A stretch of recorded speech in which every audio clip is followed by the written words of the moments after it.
Before we begin this story, please take a moment to subscribe to the channel, click the notification bell and like this video.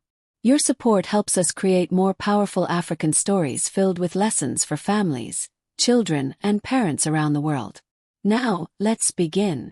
The sun rose gently over the lively streets of Age Market, one of the busiest trading centers in West Africa. Vendors arranged their goods with cheerful chants, the smell of roasted corn filled the air, and colorful fabrics fluttered in the morning breeze. Among the early morning crowd walked Madame Fadik, a hard-working black African woman in her late 30s, known throughout the community for her determination and sharp business mind. By her side was her only child, Kunal, an energetic 13-year-old boy with curious eyes and a constantly wandering mind. Madame Fadik tried her best to raise Kunal alone. Her husband had passed away years before, leaving her with a son who had inherited both his father's warm heart and his restless spirit. "Kunal," she said gently as they entered the market, "stay close to me today. The market is crowded, and anything can happen." Kunal nodded, but his attention was already drifting toward the bicycle repair stalls, the music vendors, the smell of grilled plantain, everything except his mother's warnings. She sighed softly. Parenting is never easy, she thought. But every child is a seed waiting for guidance. As business went on, Kunal wandered from stall to stall, fascinated by everything he saw. He didn't notice the man in a dusty cap watching him from a distance, a stranger whose smile never reached his eyes. But someone else noticed. A slim young black African boy named Irialiwa, known simply as Ire, sat beside an elderly woman selling beans. Though only a little older than Kunal, life had taught him caution. He saw the stranger's predatory stare and immediately felt uneasy. When Kunal drifted further away from safety, the stranger followed. And slowly, the story began to unfold. The marketplace grew louder as the day brightened. Drums echoed from a nearby stall, blending with laughter and haggling voices. Kunal approached a table stacked with wooden toys. Without realizing it, he had walked far from his mother's area of the market. The stranger in the dusty cap stepped closer. "You like that one?" he asked with a friendly smile, pointing at a carved wooden horse. Kunal nodded nervously. "Yes, sir. I've never seen one like it. I can give it to you for free," the man said, lowering his voice. "But come with me. I have better toys just behind the stalls." Kunal hesitated, but excitement clouded his sense of danger. Ire, watching from a distance, stood up quickly. Something wasn't right. He followed quietly, keeping his eyes on both Kunal and the stranger. As the man nudged Kunal toward a deserted path behind the market, Ire's heartbeat quickened. Then, with courage far bigger than his size, he stepped forward. "Kunal," he shouted, "your mother is looking for you." Kunal spun around, startled. The stranger's face hardened instantly, annoyance flashing through his eyes. "I think you should go back," Ire said firmly, standing between Kunal and the man. The stranger muttered something under his breath and walked away quickly. Kunal froze, realizing how close he had come to danger. "You shouldn't follow strangers," Ire said softly. "This world is not as safe as you think." Kunal swallowed hard. I didn't know." "No child knows at first," Ire replied. "That is why parents keep warning us." At that moment, Madame Fadik came rushing toward them, panic written across her face. "Kunal, where have you been?" she cried, hugging him tightly. When she heard what happened, she trembled. Tears filled her eyes as she held both boys close. "I don't know how to thank you," she whispered to Ire. And this was only the beginning of the lesson every parent needed to hear. That evening, as the market settled into quietness, Madame Fadik invited Ire and his grandmother to join them for dinner. Her home was simple but warm, a place where love overflowed even when money didn't. As they ate, Madame Fadik's voice finally broke. "I don't understand," she said, wiping tears. "Why do children trust strangers so easily?" Ire's grandmother, a wise woman with silver hair and soft eyes, spoke calmly. Because children see the world through innocence, she said. But innocence cannot protect them from danger. Only awareness can. Kunal lowered his head. I'm sorry, Mama. I didn't think anything bad would happen. Madame Fadik hugged him. You don't have to be sorry. You only need to learn. Nodded. My grandmother taught me early. She always says danger hides in softness. That is true, the old woman said. Sometimes danger comes with a smile. Sometimes it comes with a gift. Parents must teach their children to recognize it.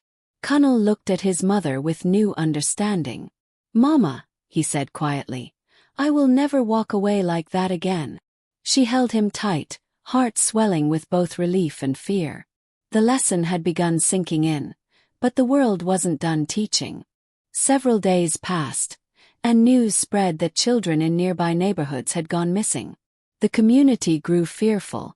Parents held their children closer. Schools tightened security. One afternoon, as Kunal and Iyer walked home from a small shop, they saw the same stranger from the market speaking to another child near an abandoned kiosk. Iyer's eyes widened. That's him. Kunal felt chills run down his spine. The man noticed them. His expression turned sharp, then he ran. Iyer didn't hesitate. Kunal, let's go. The boys shouted for help as they chased after him. Their voices attracted adults from nearby houses. A crowd gathered, blocking the stranger's escape. He was captured and taken away by authorities. Parents around the neighborhood cried and hugged their children tightly. Many had been on edge for weeks, and now the danger was finally ending. Kunal and Iyer were hailed as heroes. But Kunal didn't feel like a hero. He felt like a boy who had finally understood everything his mother had tried to teach him. Evening settled over the Adeyemi mansion like a velvet curtain. The compound, usually glowing with luxury and warm lights, felt strangely heavy. Workers moved quietly. The air hummed with tension, the kind that warns that a truth long buried was about to rise from the earth like a restless spirit. Inside the sitting room, Tund sat stiffly, his young hands resting on his knees. Even after months of living in comfort, he still sat like a street child, ready to flee if the world shifted too quickly.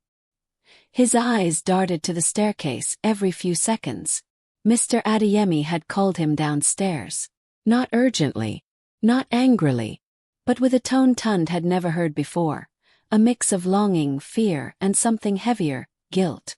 The wealthy man entered the room slowly, as though each step weighed down by the memories he had tried so hard to forget. Tund, he began softly. The boy looked up nervous. Yes, sir. The man swallowed hard.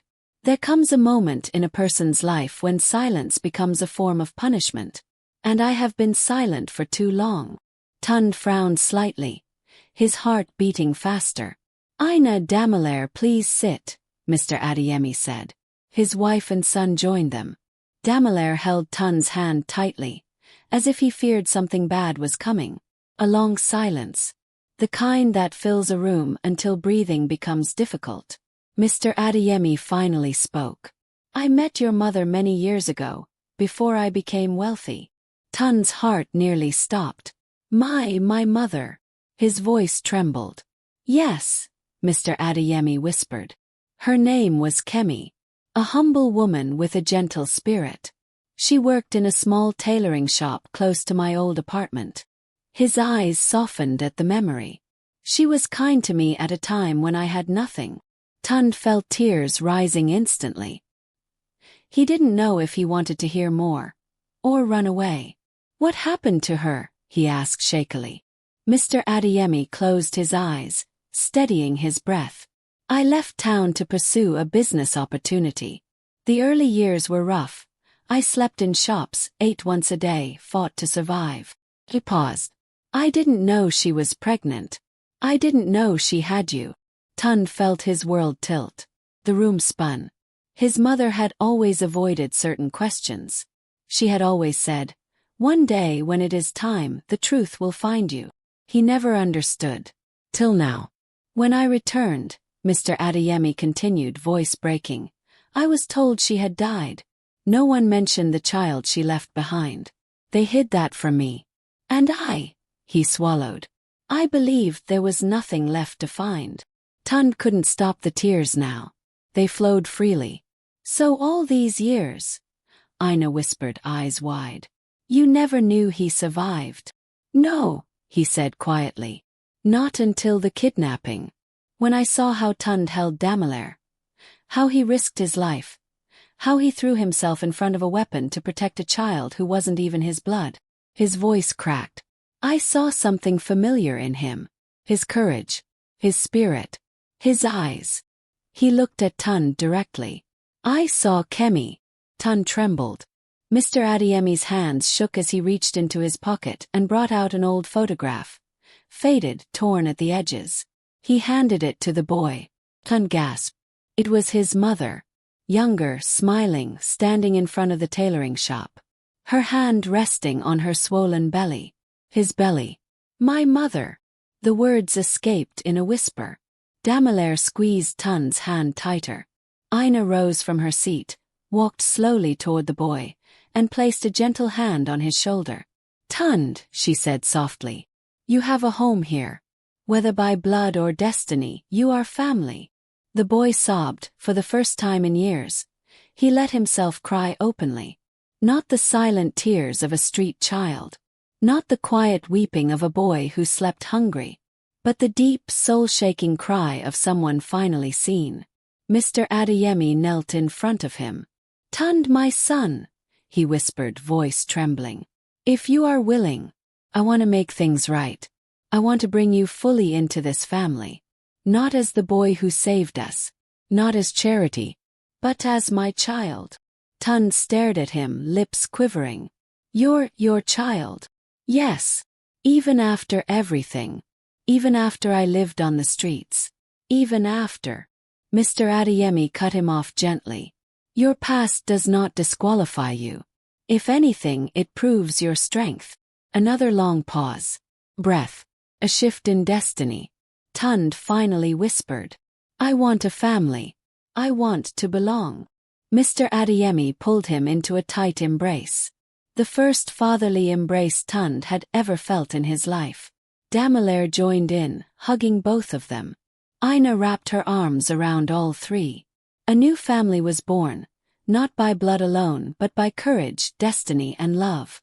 But the night was not done with its revelations. As they pulled apart, a knock sounded at the door. A guard entered. Sir, someone is here to see you. At this hour. Yes, sir. He says he has been looking for the boy. 4 years. They all froze. Tund's eyes widened. A man stepped into the living room. Wrinkled shirt, tired eyes, and a face worn by years of guilt. It was the tailor who had worked with Tund's mother, the one who disappeared after her death. Sir, the man said shakily, I have come to confess something I've kept hidden for far too long. Everyone turned to him. He bowed his head. I knew Tund was alive. I knew he was your son. I was afraid. Afraid you would punish me for not telling you back then. Feared losing my job. So I kept quiet. His voice cracked. I left the boy in the care of strangers and fled. The room went cold. Mr. Adeyemi's eyes burned with emotion. Anger, grief, disbelief. You left my son on the streets, he demanded, voice shaking. Yes, the man whispered. And I have hated myself every day since. Before the wealthy man could respond, Tund stepped forward. No, he said softly. Don't hurt him. Tund. He made a mistake. But if he had not left me there, I might never have met Damelair. I might never have saved him. And I would never have found you. Silence. Heavy. Powerful. Tund took a breath. My mother used to say, forgiveness frees the one who gives it. I want to be free. The tailor broke into tears. And at that moment, the last chain of the past finally broke. Epilogue of Chapter 5. A new sunrise. Later that night, Tund stood on the balcony, looking out at the vast city. No longer as a street boy.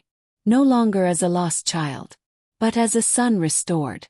Footsteps approached. It was Mr. Adeyemi. "Your mother," he said softly, "would be proud of you." Tund wiped his face. "I hope so. I know so." They stood together in silence, not awkward, not uncertain, but peaceful. The night breeze carried the scent of hope. A new chapter of life was beginning.